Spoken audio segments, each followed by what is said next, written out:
North is a dangerous place for small buggies like yours. Afraid you're gonna need something with a little more muscle. Fundamentally, a first-person shooter needs to pull the player into the action, to have him ducking and dodging in his chair what he sees coming at him on the screen. But with Rage, we've gone beyond that. There's so many different things to do. There's so many characters to interact with. There's this world to explore. There's vehicles to drive. So it just becomes immersive on so many levels that when the player is in it, he's engaged with not just the action, but the story, the characters, the world.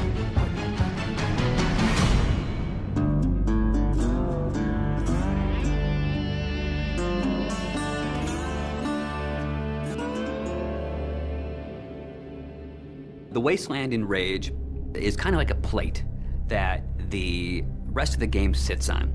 As you travel around, you'll discover that there's these entrances to bandit hideouts and mutant caves and old sewers and things. Listen, don't you go trekking around down there without some serious firepower. In Rage, we try to make the game open but directed. Player choice is very important in Rage. The Wasteland is more than just a setting for the story. It's its own gameplay level, for lack of a better word. It's the thing that stitches the story and it stitches the action all together. We want you to follow this action movie experience, but we allow you some freedoms to kind of explore different things. Each of the missions does kind of surround the story. For instance, we have an electrobolt for the crossbow weapon. Electricity, water, that makes sense. Well, Wellspring sits on top of a well. So the obvious gameplay thing is here, okay, you shoot the electrobolt in the water. It electrifies anybody that's in the water and they die. As you travel through the Wasteland, you meet very interesting, very over-the-top characters. Great! Muy bueno! We are simpático, eh? And we feel that creating memorable characters that offer you memorable missions really kind of helps drive the whole experience forward.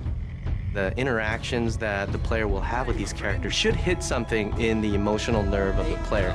So we've gone that extra distance to make key characters really feel alive. So you know when you go talk to Dan or the J.K. Stiles, the producer of that crazy TV show, or the sheriff, you forge these relationships with them. And they give you lots of bits of the story, but you live through the rest of those elements. We felt that crafting interesting people made everything fit together. I know you got questions, but we gotta get moving. You're driving across these landscapes and you're going visit people here and they're giving you jobs to do. So I hear you have a message from our friend Dan. Let's have it then. One of the things that we discovered with Rage is when people saw us drive around shooting other cars, they immediately said, I want to do that in multiplayer. So we've taken the best parts of the vehicle combat from the single-player experience and added a really fun, intuitive multiplayer experience with it. We also have this cooperative style gameplay that allows a player to get with a friend, run through a level that's maybe changed a little bit from things that they've seen in the game, and then we roll a little bit of fiction into that. So it's taking all the kind of visceral, in-your-face action, but you're doing it with a buddy. We really have the best of both. We have great co-op missions and some great vehicle multiplayer.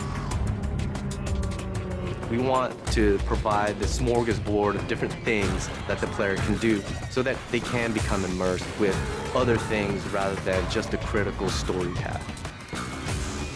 But if you want, you can go to the store, get a couple more grenades, outfit yourself with some new ammo types, jump back in the car and head for the next action. And we're okay with that.